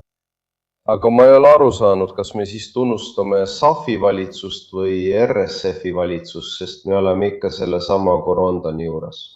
Ma kujutan ette, et need humanitaarabid, mida te nägite Farnesina säutsus, anti üle Port-Sudaanis, seega SAF-ile.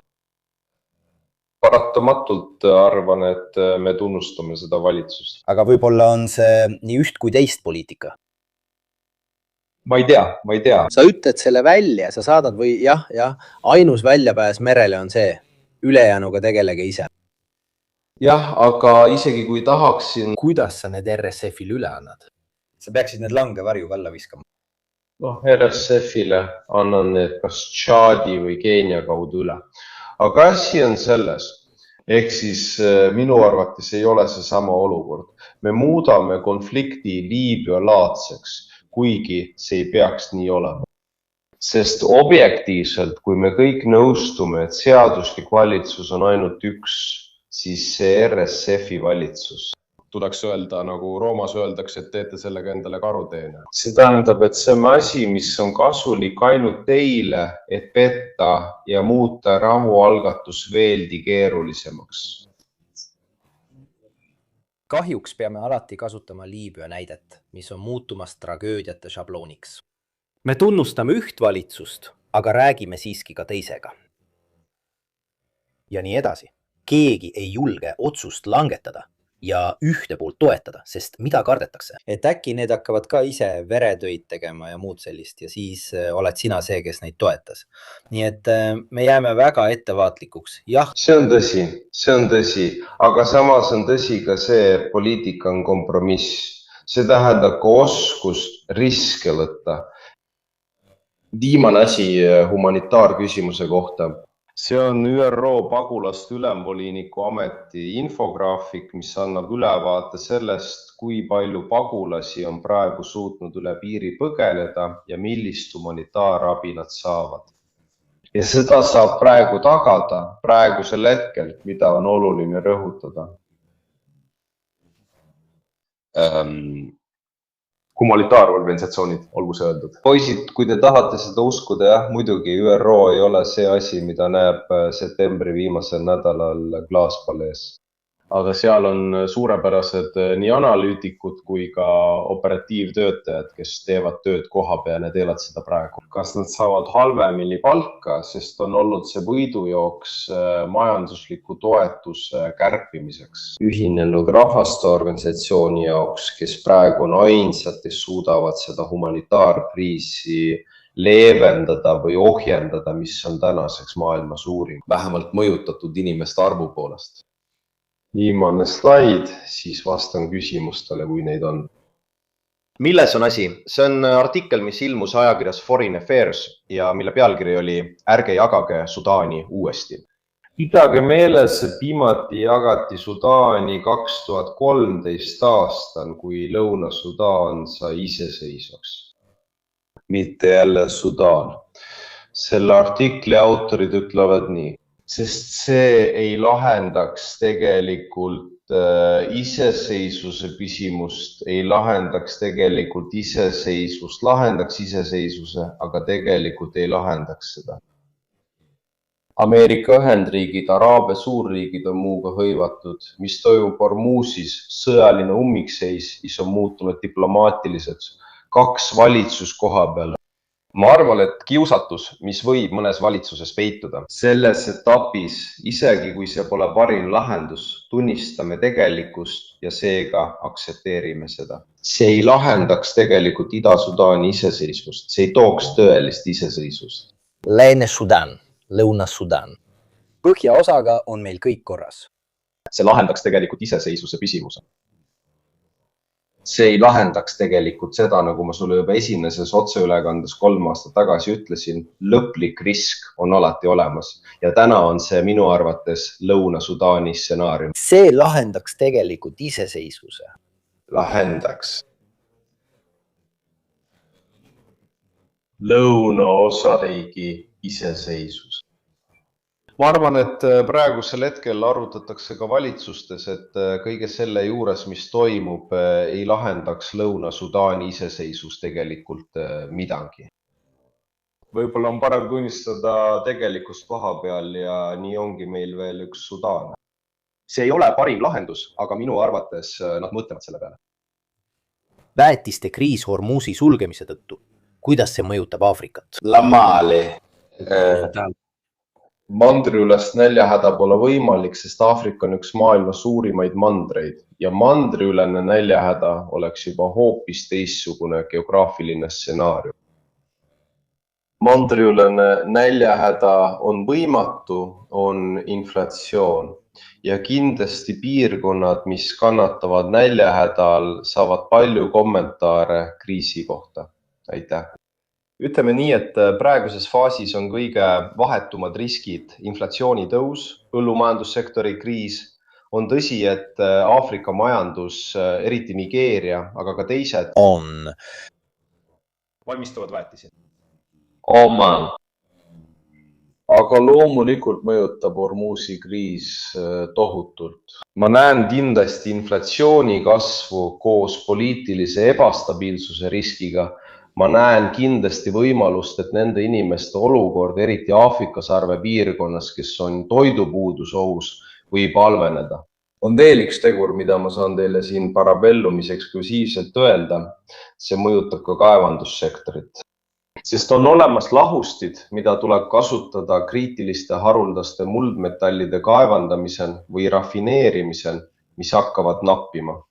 Kongo TV Vabariik. Praticamente Congo ha già detto che alcuni solventi non Sest nad juba kasutavad neid palju, arvestades kaupa, mida nad teavad töötlema ja juba praegu jääb neist puudu. Nii et senza sparare sulla croce. Selle algatuse strateegilisusest Iraanis. Siis ka niinimetatud kõrgtehnoloogia sektor. Oma tarnehelas kannatab palju Hormuzi sulgemise tõttu. aga nad ei korralda Darfuris veresaunu arabiseerimata Aafrika vähemuse vastu. Lõuna-Sudaan, mis toetab SRF-i, ei eraldunud põhjast just sellepärast, et ta ei ole Araabia. See on lihtsustus. Põhiprobleem seisneb selles.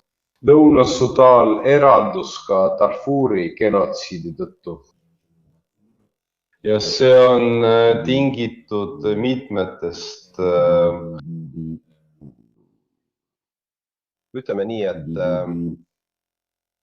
ettekujutusest, mis oli olnud iseloomulik lõunapiirkonna inimestele ja etnilistele rühmadele, nagu seda nägi Hartumi ajalooline eliit. Et mõista, kuidas Lõuna-Sudaan on tänaseks muutunud, algas kõik Lõuna-Sudaani iseseisvuse ajaloolise juhi John Garangi surmaga, üsna salapärastel asjaoludel. Ta hukkus kopteriõnnetuses. Uganda president Museveni ütles, et tema arvates oli see kahtlane õnnetus. Pärast Garangi tuleb sõda Salva Kiiri vahel. Nad on hoopis teistsugused juhid, oligarhilised juhid, keda huvitab väga naftavarade arvelt kasu teenimine. Nii et kui RSF maksab, siis vähemalt see osa eliidist, kes kasu saab. Kiiri puhul, kordan veel kord, et üks neist tunneb end väga hästi, nii et minu arvates just tema sisering, tema lähikond tõenäoliselt. Üksikisiku huvi läheb kaugemale, ma loodan, et seal võivad olla. Sellepärast. Öelda, kirjutada. Öelda miks. Mi lascia sempre grande libertà. Questa roba che Aafrika konfliktide puhul. Legano solo per l'etnia e non per Nagu juhtide huvid, riigi huvid, süsteemikriisid, strateegilised eesmärgid, piirkondlikud päevakorrad. See on midagi, mis on omane meile, valgetele, kelle haridus on endiselt kolonialismi pärand. Me ei vaata Aafrika konflikte nende kategooriate põhjal. Teine küsimus. Millised saatkonnad tegutsevad tänapäeval nendes piirkondades? Oh jumal, ausalt öeldes ma ei oska sulle öelda. Ma tean kindlalt, et Euroopa Liidul on Sudaani jaoks eriesindaja, nagu ka meil. Ei Kishino, ei Euroopa Liidu oma, ma ei tea, kes see on. Ausalt öeldes ei, ma tõesti ei oska sulle öelda. Ka sellepärast, et kui need on aktiivsed, siis nad on aktiivsed. Port Sudaanis Khartoum ehitatakse meil kuudel uuesti üles, aga saad aru, et käimas on sõda. Nii et ne pole sugugi paigal. On raske teha täpset hinnangut, kui palju maksab Khartoumi taastamine, mis on mõnes piirkonnas täielikult hävitatud. Ja see on väga muljetavaldav. Seal oli väga dünaamiline, väga elav linn ka teatud vaatenurgast. See on täielikult hävitatud ja ma ei tea, kes otsustas, et täna on seal saatkonnad avatud. Loomulikult jätkub diplomaatia humanitaaralgatuste kaudu, mida me varem näitasime. Seega, isegi kui saatkonda ei ole, suhtlevad Pariis, Rooma, Berliin ja London ikkagi SAF-i valitsusega. Kindlasti ma ei tea, kas ka RSF-iga. Mõned meie itaallased ei tee seda. Seetõttu diplomaatia siiski jätkub, isegi kui saatkonnad ei ole avatud. olgu, ma ütleksin, et see on kõik, härrased. Ma tänan väga Lucianot, tänan väga kõiki, kes meid jälgisid. nii et kui meid demonetiseeritakse ja härrased, mis meil üle jääb teha? Ma ei usu seda. Viimasel ajal olen märganud, et viimase aasta jooksul on YouTube muutunud palju leebemaks. Ega tüüta, ega jälgi enam nii palju. Algoritm on andestavam, võib-olla on vähem, ma ei tea, ka sõja puhul on sama lugu. Muski efekt, jah. On ka harjumus. See võib olla Muski efekt, aga võib olla ka harjumus, Trumpi efekt. See tähendab, et Trump ütleb nii pööraseid asju, et selle kõrval tundub see, mis YouTube'is toimub, lausa süütu, eks? Aitäh, jälgige Lucianot. Afrikanismis. Ma loen alati ka neid e-kirju, mis mulle otse uuendustena saabuvad. Sest kõik need asjad peame me ikkagi jälgima, sest need lisanduvad niikuinii. Ka rammide teemal, millest juba eraldi juttu on olnud. Need kasvavad ja kindlasti ka maavarad, mida oleme juba kõigis erinevates sõdades jälginud.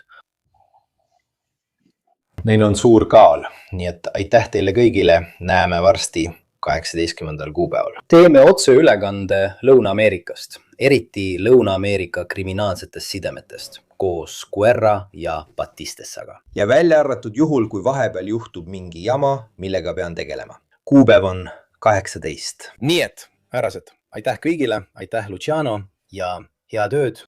Tšau, head ööd.